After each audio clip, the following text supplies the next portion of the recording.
Good morning friends. मेरा नाम शुभम कुमार है और आज मैं आप लोगों के लिए लेकर आ रहा हूँ क्लासिफिकेशन ऑफ कंप्यूटर, यानी कंप्यूटर को कैसे क्लासिफाई करते हैं, क्या उनका पर्पस हुआ क्लासिफाई करने का। तो उनके पर्पस थे यूज, टेक्नोलॉजी और साइज एंड कैपेसिटी। अब आप कहोगे कि use, technology, size and capacity कैसे हुए। तो सबसे पहली बात मैं आप लोगों को एक छोटा सा एग्जांपल देके समझाता हूँ। जैसे कि आप किसी आईटी डिपार्टमेंट लैपटॉप खरीदने गए, तो आप सबसे पहले अपने लिए देखते हो आपको नॉर्मल यूज करना है, सिर्फ एमएस ऑफिस यूज करना है या फिर प्रोग्रामिंग करना है। यानी कि कोई नॉर्मल बंदा अपने ऑफिस वर्क के लिए यूज करता है या फिर प्रोग्रामर्स जो होते हैं आई उन सब के लिए भी कंप्यूटर्स होता है। फिर तीसरा गेमर्स के लिए। तो ये सभी चीजें आप देखते हो और उसके बाद उनमें क्लासिफाई करते हो कि हमें किस तरह की यूज करते हैं। उसके बाद फिर आप देखते हो कि क्या टेक्नोलॉजी होनी चाहिए हमारे यूज के हिसाब से, और फिर टेक्नोलॉजी के साथ साथ आप लैपटॉप या डेस्कटॉप जो भी हो उनके साइज और कैपेसिटी को देखते हो। जैसे कि अगर मुझे नॉर्मल, मैं एक आईटी का स्टूडेंट हूँ और मुझे अगर आईटी में वर्क करना है तो प्रोग्रामिंग तो करना ही है। तो साथ ही साथ मैंने अपने यूज को देखा कि मुझे प्रोग्रामिंग करना है।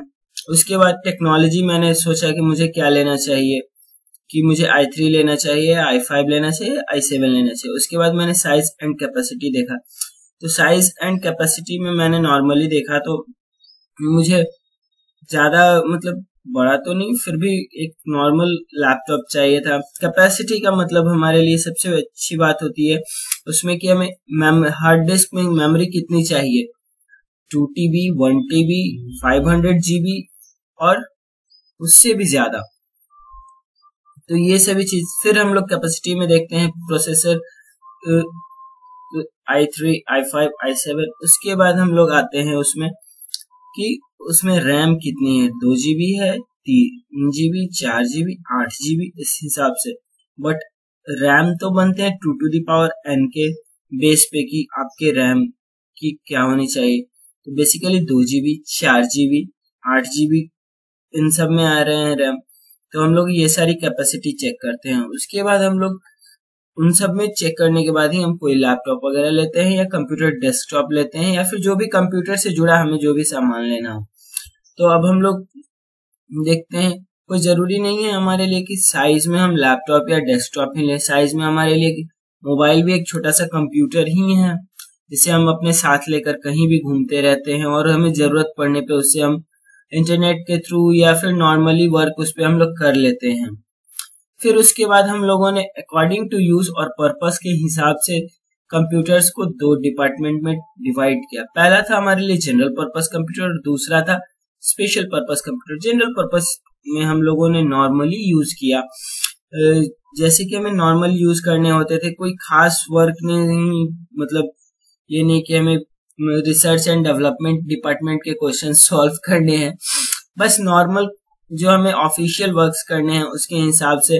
तो आप उसके लिए आप डेस्कटॉप भी ले सकते हो, लैपटॉप भी ले सकते हो, मोबाइल भी ले सकते हो, एज यूजुअल आपकी जो रिक्वायरमेंट है उसके हिसाब से आप ले सकते हो। तो ये सारी चीजें नॉर्मली जो हम साइबर कैफे में देखते हैं या फिर घर में देखते हैं वो सारे हमारे लिए जनरल पर्पस कंप्यूटर हैं, क्योंकि हमें बस उसमें अपने काम की चीजें देखनी है, फाइल स्टोरेज बनानी है, मेमोरी, ऑफिशियल वर्क करने हैं। उसके साथ ही साथ थोड़ी बहुत हम लोग उसमें गेम्स भी खेलते हैं और जरूरत पड़ने पे जो हमारे रिलेटिव्स दूर बैठे हैं उनसे हम लोग वीडियो कॉल भी कर लेते हैं। तो ये सभी हमारे लिए जनरल पर्पस कंप्यूटर्स हुए।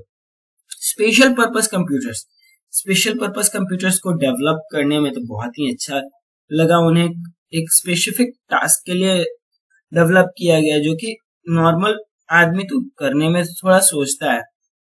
तो उनको डेवलप करने में robots, remotes, mobile phones, calculators, ovens आए कि ये सारी चीजें जो थी वो स्पेशल पर्पस में। अब आप सोचोगे कि रोबोट्स क्या क्यों स्पेशल पर्पस है, तो जी हाँ, रोबोट्स इसलिए स्पेशल पर्पस है क्योंकि साइंटिस्ट जो है या फिर साइंस की दुनिया में, आईटी की दुनिया में जो थे रोबोट्स बहुत ही इंपॉर्टेंट हुए।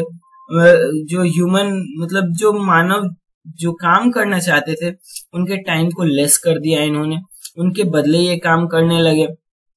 उसके बाद फिर इन्हें इंडस्ट्रीज में नॉर्मली वर्कर के तौर पे यूज किया जाने लगा। कहीं कहीं वॉर में भी इन्हें यूज किया जाता था, लेकिन इनमें कुछ डिफेक्टिवनेस थी, मतलब इनमें कुछ बुराइयां भी थी, जिस वजह से इन्हें फिर थोड़ी देर के लिए रोक भी दिया गया। अब आप कहोगे रिमोट, तो रिमोट तो भैया आप खुद टीवी चलाते हो, अब देखो टेलीविजन, टेलीविजन को आप यूज करते हो। बॉम्ब्स जो हमारे टेररिस्ट यूज करते हैं उनके लिए भी रिमोट होते हैं, टाइम बॉम्ब जो भी यूज करते हैं, वो सभी रिमोट जो था स्पेसिफिक वर्क के लिए यूज करते थे। ये तो बस हंसी मजाक के लिए बॉम्ब्स के यूज मैंने बोले, बट स्पेसिफिक वर्क थे हमारे लिए। होम अप्लायंसेस में आप देखो तो एयर कंडीशन हो गए, फिर हमारे लिए टेलीविजन हो गए।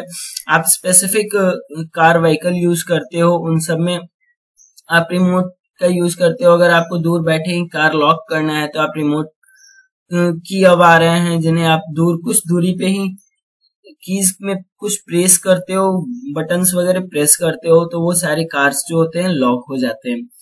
फिर उसके बाद आया मोबाइल फोन। तो अब आप कहोगे कि मोबाइल फोन कैसे हुआ, तो मोबाइल फोन हमारे लिए सबसे बड़ी बात मैं आप लोगों को बता दूं कि पहले कंप्यूटर्स में हमारे लिए नॉर्मल पीसीज वगैरह यूज होते थे, फिर धीरे धीरे उन्हें डेवलप किया जाने लगा, डेस्कटॉप, लैपटॉप, इन सबको उनमें क्लासिफाई कर दिया गया। उसके बाद हम लोग सोचे कि भैया इन सबको तो पोर्ट करना आसान है नहीं, आप कहीं एक जगह से दूसरी जगह लेकर जा तो नहीं सकते हो, ये आपके लिए बहुत मुश्किल की बात है। तो फिर हम लोगों ने उसमें वर्क करना शुरू किया, तो हमने एक नया टेक्नोलॉजी डेवलप किया जिसका नाम हुआ मोबाइल फोन्स, जो हमारे कम्युनिकेशंस के लिए सबसे ज्यादा यूज होते थे।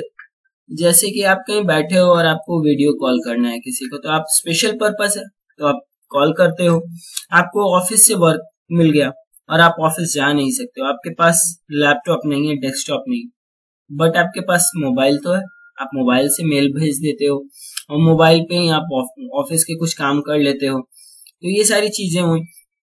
तो मोबाइल्स में भी बहुत सारी चीजें बनाई गई, एंड्रॉयड, iOS, जावा, सिमियन। तो जावा, सिमियन तो अब कम यूज होते हैं, बट एंड्रॉयड और iOS जो कि हमारे टेक्नोलॉजी में बहुत ही न्यू डेवलप थे, इन सबको यूज किया जाने लगा। उसके बाद हम लोग कैलकुलेटर्स की बात करें, कैलकुलेटर्स हमारे लिए सबसे आसानदेह हुए। इन्हें स्पेसिफिक पर्पस के लिए सच में बनाया गया, क्योंकि हम लोग पहले आप खुद सोचो कि कंप्यूटर्स को बनाया गया, तो कंप्यूटर्स क्यों बनाया गया? कंप्यूटर्स इसलिए बनाया गया ताकि आप कोई स्पेसिफिक वर्क कर रहे हो तो उसमें कॉम्प्लेक्स मैथमेटिकल सॉल्यूशन को आप आसानी से सॉल्व कर लो, इसलिए कैलकुलेटर्स को बनाया गया। तो कैलकुलेटर्स भी स्पेशल पर्पस हुए। फिर अब कहोगे कि माइक्रोवेव ओवन जो मैंने एग्जांपल्स में इंक्लूड किया है वो कैसे हो गए? तो माइक्रोवेव ओवंस, भाई माइक्रोवेव ओवंस के नाम से तो इंसानों को भूख लगनी, मुझे भी भूख लगनी शुरू हो जाती है, बट आप खुद सोचो कि क्या है माइक्रोवेव ओवंस में प्रोग्राम। तो आप उसमें डिग्री सेट करते हो, टेम्परेचर सेट करते हो, फिर आप उसमें टाइमिंग भी सेट करते हो, ये सारी चीजें सेट करते हो। उसके बाद आप उसको प्रोग्राम करके छोड़ देते हो। तो वो सारी चीजें जो थी एक प्रोग्रामर ने प्रोग्राम की और उसे फिर स्पेसिफिक पर्पस के लिए माइक्रोवेव ओवंस में फिट कर दिया, एडजस्ट कर दिया, असेंबल कर दिया। उसके बाद हम लोग आए अकॉर्डिंग टू टेक्नोलॉजी कि हमारी टेक्नोलॉजी के हिसाब से क्या क्या कंप्यूटर्स बने। एनालॉग कंप्यूटर्स जो कि सिंबॉलिक वर्क्स पे यूज करते थे, जो कि मतलब यूनिट्स में या फिर special purpose electrical departments, mechanical और हाइड्रोलिक क्वांटिटीज, यानी कि इलेक्ट्रिकल में आप ओम, ओमेगा, इन सबको आप काउंट कर सकते हो। मैकेनिकल में आप नॉर्मली न्यूटन, जो भी आप साइंटिफिक वर्क के लिए यूज करना शुरू हुआ इन सब में डेवलप करने के बाद, और कुछ जो प्रॉब्लम्स आते थे वो बहुत ही आसानी से सॉल्व होने लगे। फिर हम लोग आए digital computers which is used to display the provided information into numbers, यानी कि ये सारे कंप्यूटर्स को हम लोग किसमें डेवलप करते थे? तो नंबर्स में। इन सारे क्वेश्चंस और इंफॉर्मेशन को हम लोग जीरो एंड वंस के फॉर्म में करने लगे। तो जीरो और वंस को हम लोग क्या कहते थे कंप्यूटर लैंग्वेज में? तो ये हमारे लिए बाइनरी कोड कहलाते थे या फिर बाइनरी नंबर कहलाते थे। तो इन सब का यूज हम लोग करते थे। तो अब आपको बोलोगे कि जीरो एंड वंस का क्या मतलब हुआ? तो जीरो और वंस जो थे हमारे लिए बेसिकली इलेक्ट्रिसिटी का सिंबल यूज होते थे इन कंप्यूटर। अगर वन है तो इलेक्ट्रिसिटी वहां अवेलेबल है, और अगर जीरो है तो वहां इलेक्ट्रिसिटी अवेलेबल नहीं है। यानी कि वन मीन्स ऑन होते थे और 0 मीन्स ऑफ होते थे। उसके बाद हाइब्रिड कंप्यूटर। तो हाइब्रिड कंप्यूटर क्या हुआ, तो एक ऐसा सिस्टम जिसमें कि हमने डिजिटल और एनालॉग को मिला दिया। तो इनका सबसे अच्छा एग्जांपल आपको देखने को मिलता था पेट्रोल पंप पे। अगर आप अमाउंट डालो और आपको उसके हिसाब से लीटर लेना है, आप थोड़ी देर के लिए अगर आपको वो काम कैलकुलेशन के लिए दे दिया है, आपका माइंड थोड़ा टफ होना, मतलब आपको कॉम्प्लेक्स फील कराता है क्या, नहीं ये मुझसे कैसे होगा, मैं इतना अमाउंट कैसे काउंट करूंगा। बट डिजिटल और हाइब्रिड के कॉम्बिनेशन की वजह से पेट्रोल पंप्स पे हम लोग सिर्फ रुपीस के अमाउंट डालते हैं और उसमें हमें उन अमाउंट के हिसाब से लीटर्स में ऑयल मिलने लगे, पेट्रोल मिलने लगे, डीजल या फिर जो भी मतलब लिक्विड जो थे हमारे लिए वो हमें मिलने लगे।